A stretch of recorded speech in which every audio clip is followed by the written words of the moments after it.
Foot moderne, les liés tout comme les latéraux sont essentiels dans la tactique d'une équipe, jouant des rôles capables de démonter toute une défense à la seconde. C'est pourquoi nous allons nous intéresser aujourd'hui au duel entre deux joueurs au talent incroyable, Vinicius Junior, le français, Ousmane Dembélé. Générique.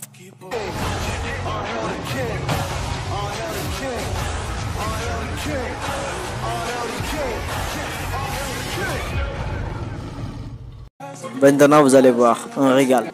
Vinicius Junior et Ousmane Dembélé.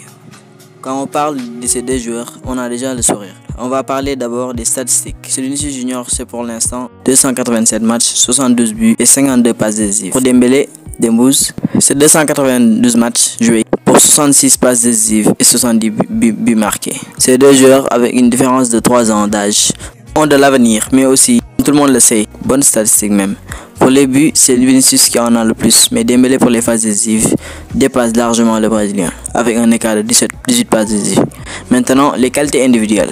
Pour Ousmane Dembélé, c'est un joueur fluide, à l'aise dans le jeu. Son incroyable qualité est son ambidextrité. Il est capable de réaliser des prouesses sur pied gauche comme sur pied droit. Son seul défaut est l'excès de dribble, son manque de simplicité et un peu de vitesse. Pour Joao, le vrai nom de Vinicius, sa vitesse et son habileté est son point fort. Il a une grande explosivité et une bonne capacité de pouvoir bouger, se déplacer. Son défaut commun avec Dembélé, c'est la finition, même si pour Vinicius, ça s'améliore parfaitement. Passons maintenant à l'avant-dernier point, qui est le palmarès. Dembélé, c'est 2 Ligas, tout comme Vinicius. 2 Super Coupes d'Espagne, 2 Coupes du Roi, une Coupe d'Allemagne, notamment avec Dortmund, une Coupe du Monde avec les Bleus en 2018. Vinicius, comme déjà dit, c'est 2 Ligas avec le club de la capitale Madrid, 2 Coupes du Monde des clubs, 2 Super Coupes d'Espagne, une Ligue des Champions et une Super Coupe de l'UEFA. Sans oublier de Rio et de la Coupe de Guinabara. Sans oublier aussi les champions de CONMEBOL en 2015 et en 2017 avec la Seleção. Pour Dembélé, la Coupe du Monde joue un grand boost, mais pour Vini, la Ligue des Champions est son joker. Comme l'avait dit Benzema, il est plus difficile de gagner une Ligue des Champions qu'une Coupe du Monde. Et enfin, pour finir, ça fait 8 trophées pour le français et le 12 pour le brésilien. Prime. Comme la plupart des footeurs savent, le prime est le moment de la carrière d'un joueur, voire son ascension, le plus phénoménal de sa carrière.